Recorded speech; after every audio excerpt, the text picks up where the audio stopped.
Hello friends, welcome to another interesting video of Kalappaikaran with myself Ramanathan. So இன்னைக்கும் again breeding concepts, dog related terminologies இந்த சீரீஸ்ல தான் அடுத்த வீடியோக்கு வந்திருக்கிறோம்.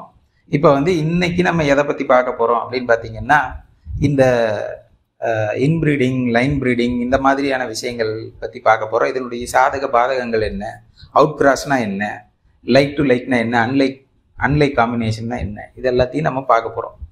So without wasting time, let's get into the video guys.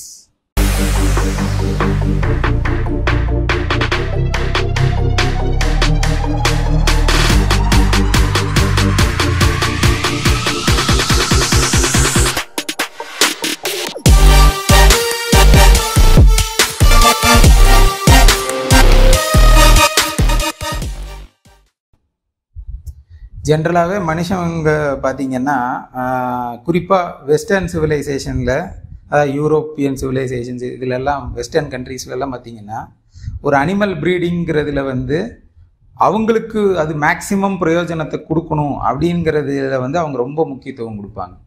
இப்போ மாடுகளே எடுத்துக்கிட்டிங்கன்னா, ஏன் வெஸ்டர்ன் கண்ட்ரீஸில் இருக்க மாடு நிறைய பால் தருது, ரொம்ப பெருசாக இருக்குது அப்படின்னு பார்த்தீங்கன்னா, மாட்டில் அவங்க பயனாக பார்க்குறது என்ன, மாட்டில் அவங்க என்ன பயனாக பார்க்குறாங்கன்னா இறைச்சி, பால். ஸோ நிறைய இறைச்சி தரணும், நிறைய பால் தரணும், அதை நோக்கி அவங்க ப்ரீடிங் ஃபோக்கஸ் பண்ணி பண்ணும்போது அப்படி மாடு வருது. அதனால தான் அந்த western varieties of cow or ஒரு புல் எல்லாமே பெரிய சைஸ்லேயும் இல்லை நிறைய பால் தர்ற மாதிரியும் இருக்குது. இதே நம்ம ஊரில் இருக்க மாடுகள் அளவான பால் தந்தாலும் நம்ம ஊர் மாடுகளுக்கு அந்த காலத்தில் ப்ரீட் பண்ணும்போது பயனாக என்ன பார்த்தாங்கன்னா பொதி சுமக்கிறது, அதுக்கப்புறம் அதனுடைய சாண பயன்பாடு, அதுக்கப்புறம் பால், அதுக்கப்புறம் ஜல்லிக்கட்டு, இது மாதிரி இருக்கிறதுனால நம்முடைய புல்ஸ் வேறு மாதிரி வந்திருக்கு. பட் இதிலெல்லாம் முக்கியமான விஷயம் என்னென்னா, ஒரு ட்ரெயிட்டை ஒரு அனிமலில் ஃபிக்ஸ் பண்ணணும். இப்போ அதிக பால் கிடைக்கணும் அப்படிங்கிறது அவங்க எப்படி அரைவாயிருப்பாங்க? இப்போ அவங்க மாடுகள் வச்சுருப்பாங்க, ஒரு 4-5 மாடு வச்சுருக்கிறாங்க. அது 4-5 காளைகளோடு சேர்த்து அதில் கண்ணுக்குட்டிகள் வருது. இதில் ஒரு சில கண்ணுக்குட்டிகள் உடம்பு பெருசாக வர்றதுக்கான வாய்ப்பு இருக்கும். அப்போ அந்த கண்ணுக்குட்டிகளை தேர்ந்தெடுத்து அந்த கண்ணுக்குட்டிகளுடைய வம்சாவளியிலேயே திருப்பி இனவர்த்தி பண்ணி இன்னும் பெருசாகுதான்னு பார்ப்பாங்க. இந்த மாதிரி பண்ணும்போது தான் அந்த ட்ரெயிட் அதிகப்படியாக ஈஸியாக ரீப்ரொடியூஸ் பண்ண முடியும். இதையே நம்ம அவுட் கிராஸ்லையும் பண்ணலாம். அது எப்படின்னா, வேற ஏதோ ஒரு வம்சாவளியில் இதே மாதிரி பெரிய மாடு இருக்குது, இதுவும் பெரிய மாடாக இருக்குது, 2 மாடும் சேர்த்தும் போது அகைன் கண்ணுக்குட்டி பெருசாக வர்றதுக்கு வாய்ப்பு இருக்குது. ஆனால் உங்களுக்கு சுலபமானது என்னன்னா, உங்கள் கையில் இருக்க வம்சாவளிகளுக்குள்ளேயே நீங்கள் இனவர்த்தி பண்ணுறது. ஸோ இது மாதிரி பண்ணும்போது தான் இந்த இன்பிரீடிங், லைன் பிரீடிங் மாதிரியான விஷயங்கள் வருது. அப்போ இந்த இன்பிரீடிங், லைன் பிரீடிங் அப்படிங்கிறது ஒரு தேவையில்லாத ஒரு விஷயமா, தேவையான விஷயமா அப்படின்னு பார்த்தீங்கன்னா தேவையான விஷயம்தான். ஆனால் அதை அவ்வளவு லேசாக பயன்படுத்திடக்கூடாது. ஏன்னா இந்த இன்பிரீடிங், லைன் பிரீடிங்க்கு நெகட்டிவ் எஃபெக்ட்ஸும் இருக்கிறது. என்ன நெகட்டிவ் எஃபெக்ட்ஸு? இப்போ நம்ம மாடு பால் தரணும், கறி தரணும்னு அது விசிபிளாக நமக்கு கிடைக்கிற அவுட்புட்டை தான் நம்ம பார்க்குறோம். அதே மாட்டுக்குள்ள அதுகளுக்குன்னு சில வியாதிகள் வர்றதுக்கு வாய்ப்பு இருக்குது. இப்போ பார்த்தீங்கன்னா மனுஷங்களில் சொல்கிறோம் இல்லையா, பரம்பரையாக ஹார்ட் அட்டாக் இருக்கா, உங்கள் தாத்தாக்கு ஹார்ட் அட்டாக் இருந்தால் உங்களுக்கு வர்றதுக்கு வாய்ப்பு அதிகம், உங்கள் தாத்தாவுக்கு சுகர் இருக்குன்னா உங்களுக்கு டயபெட்டிஸ் வர்றதுக்கு வாய்ப்பு அதிகம், டயபெட்டிஸ் இருந்துச்சுன்னா உங்களுக்கு டயபெட்டிஸ் வர்றதுக்கு வாய்ப்பு அதிகம். இந்த மாதிரி இந்த டிசீஸ் ரிலேட்டட் ஜீனை நம்ம கவனிக்காமல் சைஸு, அந்த பால் அப்படிங்கிறதுக்கு மட்டும் நீங்கள் மாடு உற்பத்தி பண்ணும்போது என்ன ஆகும்? அந்த மாடுனுடைய ஹெல்த் காம்ப்ரமைஸ் ஆகுது. அப்போ இதை நம்ம அதனால தான் லைட்டாக எடுத்துக்க கூடாது. நீங்கள் இன்பிரீடோ, லைன் பிரீடோ பண்ணுறீங்கன்னா அந்த மாடு எல்லா வகையிலையும் சிறப்பாக இருக்கணும். அது நிறைய கறியும் தரணும், பாலும் தரணும், அதே சமயம் மாடு நல்ல ஹெல்த்தியாக இருக்கணும், மென்டலி நல்ல ஸ்டேபிளான மாடாக இருக்கணும், சண்டித்தனம் பண்ணுற மாடாக இருக்கக்கூடாது. இது எல்லாத்தையும் வச்சு நீங்கள் ஒரே வம்சாவளிக்குள்ளே பண்ணும்போது உங்களுக்கு தவறுகள் நடக்கிறதுக்கான வாய்ப்பு கம்மி. ஸோ அதனால இந்த இன்பிரீடிங், லைன் பிரீடிங் பண்ணிட்டாங்கிறதுக்கு பயப்படணுமானா பயப்பட வேணாம். ஆனால் எப்போ பயப்படணும்? இந்த ப்ரீடர் ஒரு பர்பஸே இல்லாமல் சும்மா அவருக்கு சோம்பேறித்தனமாக என்கிட்ட இருக்குங்கிறக்காக நான் இன்பிரீட் பண்ணுறேன் இல்லை லைன் பிரீட் பண்ணுறேன்னா அது மிக மிக தவறு. அப்போ லைன் ப்ரீட் பண்ணுறாங்கன்னா ஏன் லைன் ப்ரீட் பண்ணுறீங்கன்னு கேட்டு அதுக்கான காரணம் சரியாக இருந்து அந்த காரணம் குட்டிகள்லையும் தெரிஞ்சால் அது தப்பு கிடையாது. ஸோ இப்போ மாடுங்கும்போது நம்ம சிம்பிளாக கறி பாலோட விட்டுட்டோம். ஆனால் நாயின்னு வரும்போது என்னன்னா, நாயினுடைய புத்தி கூர்மை இங்கே ஒரு முக்கியமான விஷயமா இருக்குது, நாயினுடைய தைரியம் இங்கே ஒரு முக்கியமான விஷயமா இருக்குது, நாயினுடைய டிரைவ் அது வந்து எந்த அளவுக்கு விடாமுயற்சியோட போய் அந்த வேலையை பார்க்க முயற்சி பண்ணுது அப்படிங்கிறது ரொம்ப ஒரு முக்கியமான ட்ரீட்டாக இருக்குது. அதனுடைய ஆரோக்கியம், அதனுடைய வேகம், அதனுடைய கடிக்கிற ஃபோர்ஸு, இந்த மாதிரி பல விஷயங்கள் இருக்குது. ஸோ இப்போ டாக்ஸை வந்து லைன் ப்ரீட் இன்ப்ரீட் பண்ணுறதுங்கிறது இன்னும் காம்ப்ளிகேட்டட். நீங்கள் மாடை பண்ணுறத விட இன்னும் காம்ப்ளிகேட்டடு. அப்போ டாக்ஸில் நீங்கள் அவ்வளோ லேஸில் லைன் ப்ரீடோ இன்ப்ரீடோ பண்ணக்கூடாது. அது எப்போ பண்ணணும் அப்படின்னா, ரொம்ப அற்புதமான ஒரு நாயாக இருக்குது, இதனுடைய தன்மை வந்து எனக்கு இன்னும் நல்லா நிலைநிறுத்தி வரணும்னு நினைக்கும் போது நீங்கள் லைன் ப்ரீடோ இன்ப்ரீடிங்கோ பண்ணலாம். சரி, இந்த லைன் ப்ரீடிங்னா என்ன, இன்ப்ரீடிங்னா என்ன, அது முதல்ல தெளிவாக புரிஞ்சுக்குவோம். இப்போ வந்து ஜென்ரலாக வித் ரிலேஷன் டு ஜெனட்டிக்ஸ் வந்து நம்ம first degree relative, second degree relative, third degree ரிலேட்டிவ்ஸ்ன்னு சொல்லுவோம். ஃபர்ஸ்ட் டிகிரி ரிலேட்டிவ்னா என்னென்னா 50% ஆஃப் ஜெனட்டிக் ஷேரிங் இருக்கும். அதாவது வந்து என்னென்னா, இப்போ நம்ம இருக்கிறோம், நம்ம அப்பா அம்மாவுடைய ஜீன்ஸ் நமக்குள்ளே இருக்கும். எப்படின்னா அப்பாவிலேருந்து 50%, அம்மாவிலேருந்து 50%. அப்போ நமக்கு அப்பாவும் அம்மாவும் ஃபர்ஸ்ட் டிகிரி ரிலேட்டிவ் தான். அதே மாதிரி நமக்கு அண்ணன் தங்கச்சிகளும் ஃபர்ஸ்ட் டிகிரி ரிலேட்டிவ் தான். ஏன்னா அவங்களும் 50% நம்மளுடைய அப்பாவோடது, 50% நம்ம அம்மாவோடது இருக்கும். ஸோ இவங்கெல்லாம் first degree relatives. Second degree ரிலேட்டிவ்னா யார்? செகண்ட் டிகிரி ரிலேட்டிவ்னா வந்து தாத்தா பாட்டி. அதாவது வந்து உங்களுக்கு 25% இருக்கும். அந்த இன்ஃப்ளூயன்ஸ் இருக்கிறவங்கெல்லாம் செகண்ட் டிகிரி ரிலேட்டிவ். அதாவது வந்து இப்போ பார்த்தீங்கன்னா, உங்கள் அம்மாவனுடைய அக்கா இருக்கிறாங்க, அத்தைன்னு இருக்கிறாங்க, அத்தை பொண்ணு இருக்கிறாங்கன்னா அவங்க second degree relative. So third degree relative அப்படின்னா வந்து யார் அப்படின்னு பார்த்தீங்கன்னா, காமன் ஆன்சிஸ்டர் இருப்பாங்க. அதாவது கிரேட் கிராண்ட் ஃபாதர் வந்து ஒன்றா இருப்பாங்க. தாத்தா இல்லாமல் கொள்ளு தாத்தா ஒன்றா இருக்க வாய்ப்பு இருக்கும், இல்லை கொள்ளு பாட்டி ஒன்றா இருக்க வாய்ப்பு இருக்கும். அந்த 25%க்கு கீழே இருக்க ஜெனட்டிக் ஷேரிங் இருக்கவங்க தான் தேர்ட் டிகிரி ரிலேட்டிவ்ஸ். ஸோ இப்போ இந்த தேர்ட் டிகிரி ரிலேட்டிவ்ஸில் ஒன்றுக்கு ஒன்று நீங்கள் ப்ரீட் பண்ணும்போது அது line breeding. First and second degree ரிலேட்டிவ்ல நீங்கள் ஒன்றுக்கு ஒன்று ப்ரீட் பண்ணும்போது அது இன்ப்ரீடிங். அப்போ இன்ப்ரீடிங்னா என்ன? தந்தை மகள், தாய் மகன், அண்ணன் தங்கச்சி, அதுக்கப்புறம் வந்து தாத்தா பேத்தி, பாட்டி பேரன், அதுக்கப்புறம் வந்து ஃபஸ்ட்டு கசின் மாதிரி இருப்பாங்களா அவங்க, இதெல்லாம் வந்து இன்ப்ரீடிங் கேட்டகரியில் வருது. லைன் ப்ரீடிங்னா இன்னும் கொஞ்சம் டிஸ்டன்டான ரிலேட்டிவ்ஸ் தான் லைன் ப்ரீடிங்கில் வர்றாங்க. ஸோ இதுதான் அதுக்கு ரெண்டுக்குமான டிஃப்ரென்ஸ். இப்போ இதில் வந்து இது வந்து நெகட்டிவாக எப்படி ஒரு டாகை அஃபெக்ட் பண்ணும் அப்படிங்கிறதுக்கு டெக்னிக்கலாக வந்து ரொம்ப காம்ப்ளெக்ஸான ஒரு டெர்மினாலஜிஸ் இருக்குது. கோவிஷியன்ட் ஆஃப் இன்ப்ரீடிங், கோவிஷியன்ட் ஆஃப் ரிலேட்டிவ்னு. இதை பற்றி டீட்டெயிலாக இன்னொரு தனி வீடியோவில் பார்ப்போம். பட் இது வந்து உங்களுக்கு பேசிக்ஸுக்காக இதை நான் டச் பண்ணியிருக்கேன். இப்போ வந்து எதுக்காக இந்த லைன் ப்ரீடிங் இன்ப்ரீடிங் நம்ம பண்ண வேண்டி இருக்குது அப்படிங்கிறத பார்க்கலாம். ஒரு உதாரணம் நம்ம இப்போ எடுத்துக்கோமே. ஒரு ஆக்சுவல் சினாரியோ, ஜெர்மன் ஷெப்பர்டுனுடைய ஹிஸ்ட்ரியில் அந்த ப்ரீடை இம்ப்ரூவ் பண்ணுங்கிற முயற்சியில் பல நாடுகள் இறங்கும்போது பிரிட்டனில் வந்து ஒரு முயற்சி பண்ணாங்க. என்ன பண்ணாங்கன்னா, இந்த கண்ணு தெரியாதவங்களுக்கு வந்து வழிகாட்டியாக, வழித்துணையாக அவங்களுக்கு லீட் பண்ணி கூட்டிகிட்டு போகிற சப்போர்ட் டாக்ஸ் இருக்கும் பிளைண்ட் பீப்புளுக்கு. இப்போ ஜெர்மன் ஷெப்பர்ட்ஸில் அந்த மாதிரி நாயை உருவாக்கணும்னு நினச்சாங்க.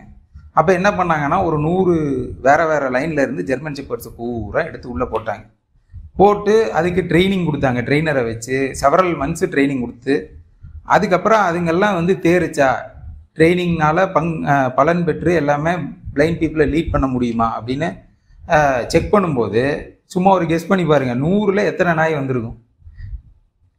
நிறைய பேர் வந்து 50, 20ன்னுலாம் சொல்லுவீங்க. 100ல் மொத்தம் 3 நாய் தான் இதில் தேர்ச்சியே பெற்றுச்சு. அப்போ ஜெர்மன் ஷெப்பர்டை நீங்கள் இந்த விஷயத்துக்கு மாற்றணும் அப்படிங்கும்போது அந்த 3 நாய் தான் உங்களுக்கு கீயாக கிடைக்குது. இப்போ அவங்க அடுத்து என்ன பண்ணுறாங்க, இந்த 3 நாய்க்குள்ளே ப்ரீடிங் பண்ணுறாங்க. பண்ணி அதுலேருந்து ஒரு 100 நாய்களை உருவாக்குறாங்க. இந்த 3 நாய்களை மாற்றி இதோட ஆஃப்ஸ்பிரிங்ஸை மாற்றி ப்ரீட் பண்ணி ஒரு 100 நாய்களை உருவாக்குறாங்க. இந்த 100 நாய்களை வந்து நீங்கள் இதே ட்ரைனிங் கொடுத்தா அதில் எத்தனை தேர்ச்சின்னு பார்த்தீங்கன்னா 100% தேர்ச்சி.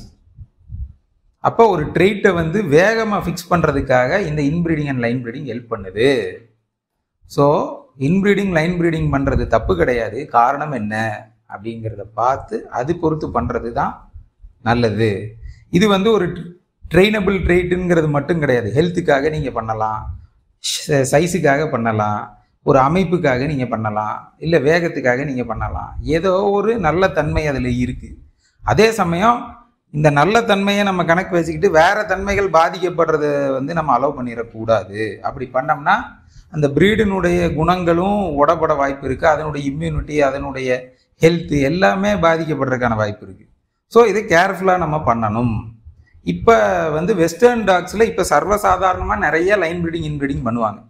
ஏன் அப்படி பண்ணுறாங்க அப்படின்னு பார்த்தீங்கன்னா, ஒரு 100 வருஷமாக அதை ரிஃபைன் பண்ணிகிட்டே வந்துட்டாங்க. அந்த டாகை வந்து ஹெல்த் வைஸ் இருக்க பிரச்சனைகள் எல்லாம் முடிஞ்ச அளவுக்கு ரிமூவ் பண்ணி பெஸ்ட் லைன்ஸை கொண்டு வந்ததுக்கப்புறம் அதுக்கப்புறம் நீங்கள் லைன் ப்ரீடிங் பண்ணும்போது நெகட்டிவ் இம்பேக்ட்ஸ் கம்மியாக இருக்கும். அதனால் வெஸ்டர்ன் ப்ரீட்ஸு நிறைய லைன் ப்ரீட் இன்ப்ரீடு பண்ணுவாங்க. நம்ம கோம்பை மாதிரி நாய்களில் நம்ம லைன் ப்ரீட் இன்ப்ரீட் பண்ணணும்னா நம்மளே முதல்ல ஒரு பேசிக் ஸ்டாக் வச்சு அந்த ஸ்டாக்கினுடைய ஆன்செஸ்டர்ஸ் நமக்கு அன்ஃபார்ச்சுனேட்லி இன்னைக்கு ஒரு கோம்பை நாய்க்குட்டி எடுக்கிறோம்னா தாத்தா பாட்டியை தாண்டின இன்ஃபர்மேஷன் கிடைக்க மாட்டேங்குது. ஆனால் நம்ம லைன் ப்ரீட் இன்ப்ரீட்லாம் பண்ணணும்னா கொள்ளு தாத்தா கொள்ளு பாட்டி அதுக்கு முந்தின ஜென்ரேஷன் வரைக்கும்லாம் நமக்கு இன்ஃபர்மேஷன் தெரிஞ்சால் தான் நம்ம கொஞ்சம் பயம் இல்லாமல் இந்த அட்டம்ப்ஸ் பண்ணலாம். அப்போ நமக்கு அப்போ அந்த இன்ஃபர்மேஷன் எப்படி கிடைக்கும்?